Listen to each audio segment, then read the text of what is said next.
¿Has pasado por momentos en los cuales la vida no es como la planeaste y la tentación pone una traba fuerte sobre tu vestimenta? ¿Esos momentos en los que lo único que debe hacerse es correr? Seguramente que sí. ¿Recuerdas la oración de nuestro Señor Jesucristo en Mateo 9? Y no nos dejes caer en la tentación, sino líbranos del maligno. Amén. Mateo 6, versículos 9 al 13, donde está la famosa oración de Jesús llamada el Padre Nuestro. Pero justamente, como te mencioné al principio de este devocional, hay momentos en los que la vida no es como la planeas. Aquí hay una historia del pastor John Ortberg, en donde refleja justamente lo que pasa en algunos de esos momentos. Hace algún tiempo estábamos cenando con unos amigos en el patio de su casa. Tenía un arreglo de azul de luces y periódicamente escuchábamos un zzz, zzz, un zumbido en la oscuridad. Preguntamos qué era el ruido. Es el sonido de los insectos golpeando el aparato eliminador de insectos. La luz los atrae, vuelan hacia ella y se electrocutan, dijo mi amigo. El sonido duró toda la noche debido a cientos y cientos de insectos. Pensarás que luego de un tiempo los insectos estarían advertidos. Creerás que observan que bajo los rayos hay un tapiz de cuerpos de algunos de sus impulsivos parientes que se dirigieron a la luz antes que ellos. Pensarás que algún insecto meditabundo diría: «¡Hey! Esperen un minuto. No voy simplemente a seguir mis deseos como si estuviera ciego. Puedo ver que mis amigos son atraídos por esa luz, pero jamás regresan. Consideremos qué precio tan grande estamos dispuestos a pagar por una mirada de cerca a la grande y hermosa luz azul». Pero jamás insecto alguno hace eso. Aparentemente se dicen a sí mismos: «Sé lo que estoy haciendo. Tengo la fuerza suficiente y la inteligencia para acercarme sin quemarme. No me voy a quedar a reflexionar. Soy un tipo bastante hábil». Toda la noche se oyó el mismo ruido. Zap, zap, zap. Algunas veces me pregunto si somos más inteligentes. Puede que hayas experimentado la tentación que viene cuando la vida no es lo que planeaste. Un pecado que en otro momento de tu vida hubieras despreciado, ahora en cambio comienza a verte atractivo. Pensamientos fugaces de racionalización comienzan a juguetear en tu mente. C.S. Lewis escribió en Cartas a un Diablo Novato que, aun cuando podríamos creer que la gente es más vulnerable a la tentación en momentos en los que su nivel de energía y sus apetitos están al máximo, es en efecto cuando estamos en el valle, cuando somos golpeados por la tristeza o la desolación, que estamos en el lugar más peligroso. Te repito eso, cuando estamos en el valle y somos golpeados por la tristeza o la desolación, que estamos en el lugar más peligroso. El pecado, para parafrasear lo que el psicólogo Carl Jung dijo alguna vez sobre la neurosis, es siempre el sustituto del sufrimiento legítimo.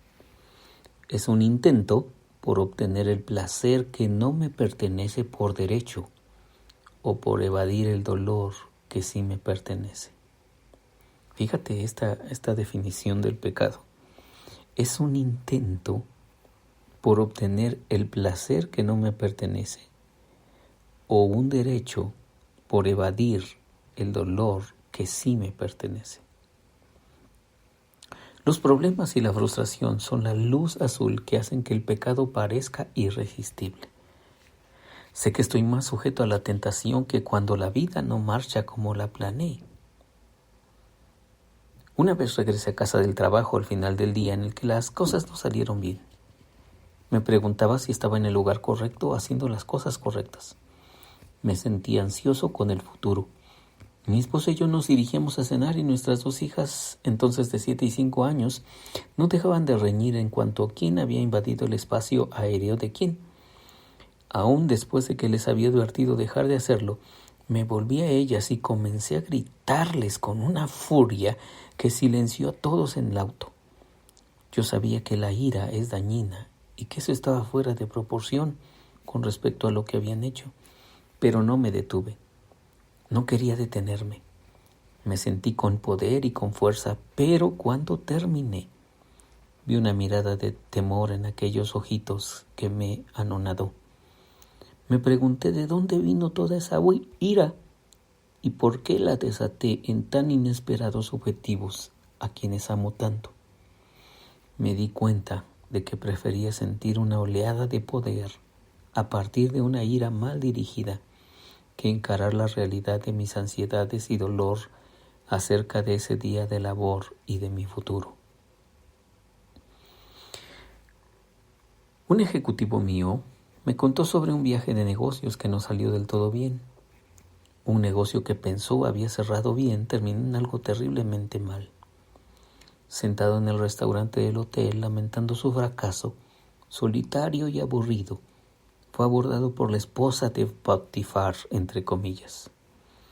Una tentación a la que normalmente no le hubiera echado una segunda mirada, de repente se hizo irresistible.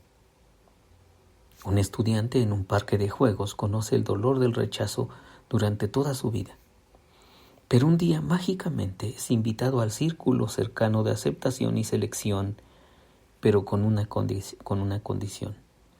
Debe unirse al rechazo y humillación hacia una persona menor a él en el registro social, su único amigo.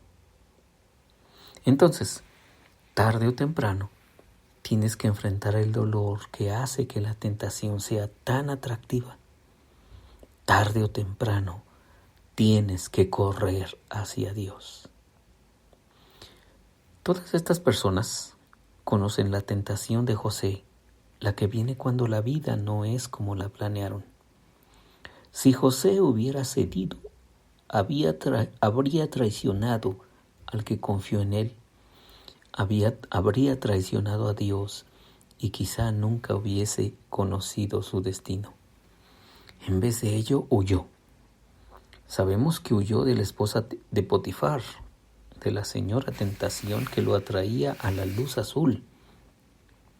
Se nos relata que salió corriendo y se dirigió hacia Dios. Me pregunto si no derramó su corazón toda la decepción y soledad que hace que la tentación sea tan dolorosa. No creo que sea suficiente con huir del pecado. El pecado es un perseguidor obstinado. Sí, seguramente has vivido eso. Seguramente hemos vivido eso. De que el pecado es un perseguidor obstinado. Por lo tanto, una vez más, repito, tarde o temprano, tienes que enfrentar el dolor que hace que la tentación sea tan atractiva. Tarde o temprano, tienes que correr hacia Dios. En todo caso, José se mantiene firme. Él es leal a su patrón, franco con su aparente seductora y leal a sus valores. Ahora Dios seguramente lo tiene que recompensar, ¿verdad? Es lo que pensaríamos.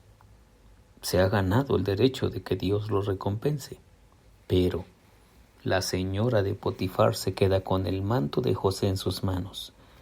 Una vez más le quitarán la túnica a José y la usarán en su contra. ¿Qué pasó? Te sabes el resto de la historia. José fue a dar a la cárcel. Así que Dios, el Dios que esperábamos que le recompensara por toda su fidelidad y su bondad, parece alejarse y parece que no va a permitir ayuda para José. Así es que quédate conmigo, porque en el siguiente devocional estaremos explorando más sobre esta experiencia de José. Pero no es nada más de él, es tu experiencia y mi experiencia.